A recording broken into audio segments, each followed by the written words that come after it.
저희가 제일 먼저 할 일은 이겁니다. 개발 환경인데요. 일단은 저도 대부분 맥에서 작업을 하지만 여러분들이 윈도우 OS가 많은 관계로 윈도우 환경을 베이스로 해서 수업을 진행하겠습니다. 그 말인즉슨 맥을 가지신 분들 중에서 뭐 경로라든지 패스라든지 여러 가지 시스템 명령어에 대한 문제가 나오면 직접 해결하셔야 된다는 소리죠. 혹시라도 잘 안 되시는 분들은 저한테 손을 들어주시면 되고요. 네, 그렇습니다. 파이썬 버전은 2.7대를 이용해서 하겠습니다. 파이썬 버전에 대한 논란은 되게 많이 있습니다. 아마 여러분들이 파이썬을 한 번쯤 해보셨으면 알겠지만 파이썬은 대표적으로 2점대 버전이 있고 3점대 버전이 있습니다. 그리고 2점대 버전을 쓰는 게 옳으냐 3점대 버전을 쓰는 게 옳으냐에 대한 논란은 아직도 계속되고 있습니다. 2점대 버전까지 파이썬이 계속 발전이 되어 왔는데 사실 파이썬의 유래를 아시나요? 1991년쯤에 귀도 반불섬이라는 프로그래머가 친구한테 크리스마스 선물로 주려고 만든 언어가 파이썬입니다. 깜짝 놀라게 해주려고. 그러니까 보통 그 당시에 C를 많이 썼었는데 C로 짜려면 서버가 뭐 몇백 줄이 나와야 되는데 파이썬으로 짜서 한 20줄 정도의 코드를 짤 수 있다는 걸 보여주려고 임시로 잠깐 서프라이징 개념으로 만든 언어가 파이썬이에요. 그러다 보니까 사실 초기에는 파이썬에서 담고 있는 언어적인 패러다임이 되게 좀 약했습니다. 서로 꼬여 있고요. 그 다음에 정리가 안 된 부분도 되게 많았어요. 그래서 파이썬이 계속 그렇게 해서 발표를 했는데 생각보다 파이썬 인기가 너무 좋아진 거죠. 그래서 계속 버전업을 거듭하다 보니까 2.7 버전까지 와버렸습니다. 근데 여기서 더 진행하려고 했더니 최근에 막 그 여러 가지 파괴적인 보안 이슈라든지 아키텍처 이슈가 계속 등장하는 거죠. 그래서 과감하게 2.7 버전 이후로 더 이상 업그레이드를 안 하고요. 3.0대 버전으로 언어를 바꿨습니다. 그런데 2.0대 버전의 파이썬 코드하고 3.0대 버전의 파이썬 코드가 호환이 안 되는 부분들이 생겼어요. 이 부분을 억지로 호환을 맞추려고 애를 쓴 게 아니고요. 그냥 깔끔하고 되게 쿨하게 2.0대 버전을 버려버렸습니다.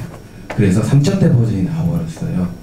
그런데 파이썬은 1991년에 나왔다고 말씀드렸죠. 이미 나온 지가 26년 정도 됩니다.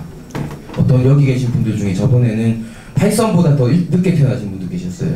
그런 분들이 계셨는데 파이썬이 20몇 년 되고 인기를 끌다 보니까 파이썬에서 가지고 있는 라이브러리가 너무 방대해진 겁니다. 그래서 어떻게 됐을까요? 그 라이브러리들이 다 2점대 버전의 파이썬을 지원하는데 파이썬 3점대 버전이 나와버린 거죠. 그래서 뭐 해결할 방법이 없던 겁니다. 라이브러리들이 계속 3점대 버전의 호환성을 가지도록 업데이트를 하고 있는데 그게 업데이트가 안 돼요. 잘. 그리고 시간도 오래 걸리고 더 이상 개발을 안 하게 된 유명한 라이브러리도 분명히 있고요. 그래서 아직까지도 프로젝트를 할 때 2.7대 버전을 쓰는 프로젝트가 굉장히 많습니다. 저희가 사용하는 유명한 프레임워크들 중에서도 파이썬 2점대 버전만 지원하는 프레임워크들이 제법 있어요. 네. 그래서 저희는 공통으로 코드를 맞추겠습니다. 2.7 버전을 기준으로 할게요. 혹시 파이썬 3점대 버전을 깔아놓으신 분들은 네, 파이썬 홈페이지에 가서 조용히 2점대 버전으로 다시 수정을 해보시면 될 겁니다.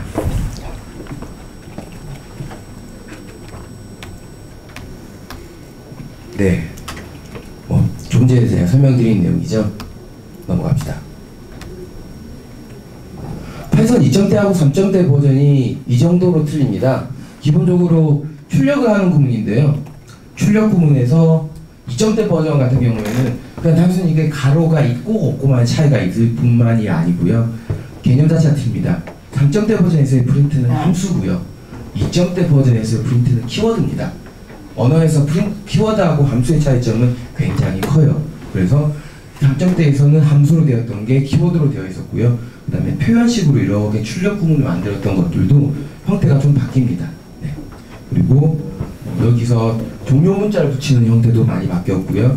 그 다음에 문자열을 나누는 방법에 대한 객체 제한 처리도 약간 바뀝니다. 지금 보이시죠? 네. 여기 보시면은 보통 예전에는 그 기본 자료형 그 객체에다가 기본 객체에서 함수를 직접 꺼들어놨었고 처리를 할 수 있었는데 이제는 객체 지향적으로 바뀌어서 문자열에 대한 문자열을 직접 집어넣고요. 이 객체에 대한 인스턴스 메서드를 여기다가 구성을 할 수 있게 되는 거죠. 이런 식으로 바뀝니다. 대표적으로 입력을 받는 함수도 2점대에서는 로우 인풋이었는데 3점대에서는 인풋으로 바뀌는 것처럼 간단하게 명령어 몇 개만 봐도 이렇지만 실제로 나중에 바뀌는 걸 보면은 굉장히 형태가 많이 달라져 있을 겁니다. 그래서 소스 코드의 호환이 안 돼요.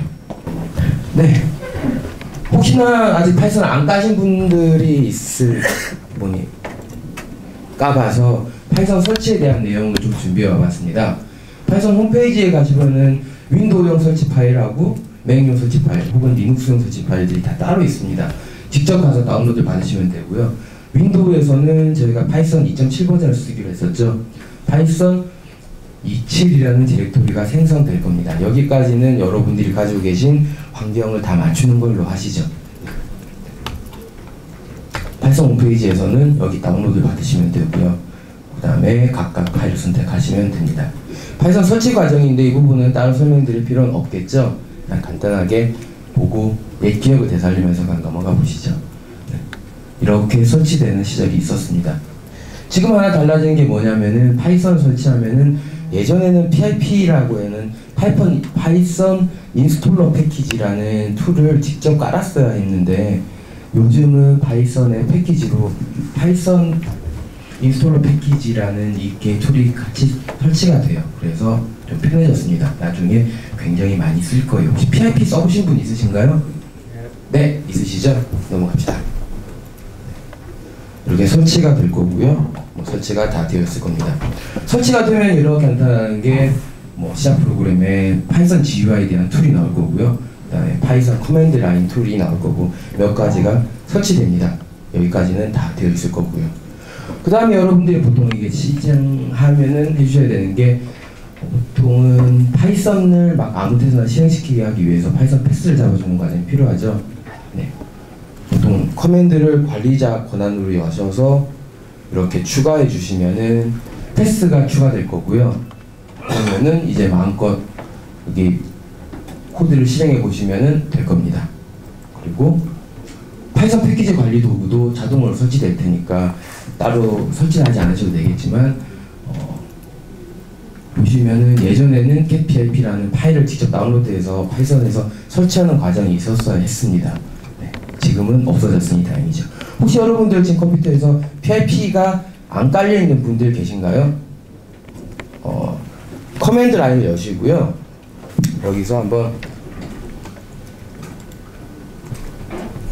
보통 패스가 안 잡혀 있는 분들은 여기 디렉토리가 보이시려나 모르겠어요. 파이썬 27 아래에 스크립트라는 디렉토리가 있습니다.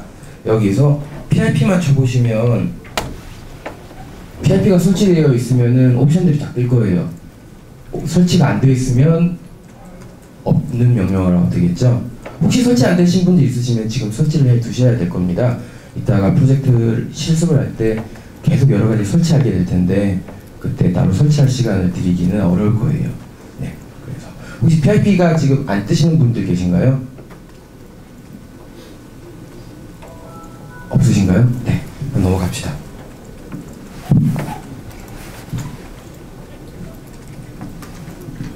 혹시 설치 안 되신 분들은 이런 경우로 다운로드를 받아서 설치를 하시면 됩니다. getPIP라는 파일을 구글에서 검색하시고요. 다운로드 받으신 다음에 해당 위치에 가서 파이썬 명령어에다가 getPIP 파일을, 파이썬 파일을 실행하시면 이렇게 다운로드가 되고 PIP가 설치됩니다. 네, 이 과정을 거쳐서 설치를 해주시면 됩니다. 네, 설치 확인된 걸 보시면 되고요. 나중에 여러분들이 PIP로 패키지를 설치하실 때는 명령어가 이렇게 하시면 됩니다. PIP의 인스톨의 패키지며 지금 저는 여기에서 샘플로 나온 게 구이라는 라이브러리를 설치하려고 테스트를 해봤어요. 그랬더니 여기 PIP 인스톨러에 구이라고 해서 설치를 하게 되면 다운로드 되는 형태가 쫙 뜨게 되죠. 이렇게 되는 겁니다. 앞으로 계속 할 때 몇 가지 쓸 거예요. 제가 PIP 인스톨이라고 하면은 해당 패키지를 다 설치해 달라는 뜻입니다. 설치 과정까지 실습에 다 포함되어 있으니까 PIP가 혹시 설치 안 되신 분들 있다가 쉬는 시간에 꼭 설치를 다 해두셔야 하는 게 좋을 거예요. 네. PIP를 이용해서 패키지를 설치하고 나면 패키지를 관리하는 게 필요할 텐데요. PIP를 이용해서 설치된 패키지들은 PIP 프리즈라고 해서 명령을 치시면은 설치되어 있는 라이브러리들이 쭉 뜰 겁니다. 혹시라도 방금 설치하신 분들은 아무 라이브러리도 안 뜨겠지만 저는 PHP로 여러 가지 라이브러리를 설치해놨기 때문에 뭐 이런 내용들이 쫙 떴네요. 네. PHP 프리즈라고 해서 한번 설치해 보시면은 본인들이 설치하신 라이브러리들이 다 나올 거고요. 그다음에 설치된 걸 만약에 경우에 따라서 지울 때도 있겠죠. 지울 때는 uninstall 명령을 쓰시면 됩니다.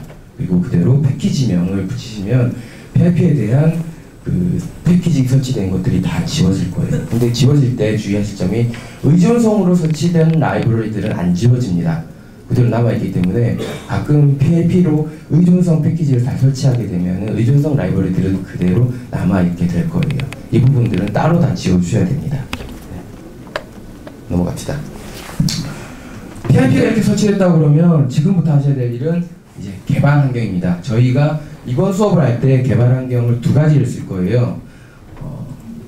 하나가 이클립스로 해서 파이데브라는 플러그인을 깔아서 쓸 겁니다. 이건 지난 초급 강의, 첫 번째 강의 때 하셨던 분들은 아마 이미 설치가 되어 있을 텐데요.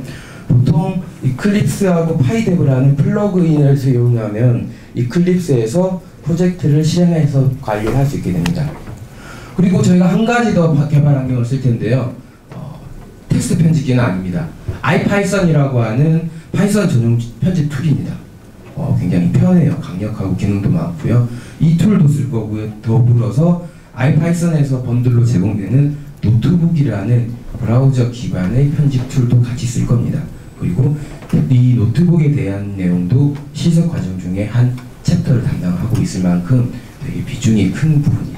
여러분들이 중요하게 긴급 코딩 하실 때 뭐 이클립스나 이런 걸 가지고서 프로젝트 단위로 개발하실 때도 있지만 간단하게 프로토타이핑해서 서버를 띄우거나 해야 될 때가 있을 거예요. 그렇죠?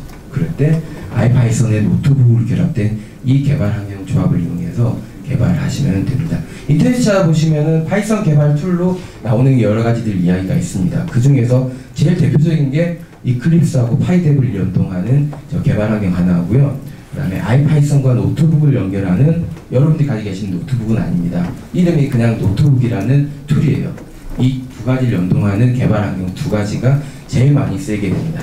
여기 주피터라고 써놓은 글이 있는데, 이 주피터라는 거는 뭐냐면 최근에 노트북이라는 이 원들이 주피터로 업그레이드 됐어요.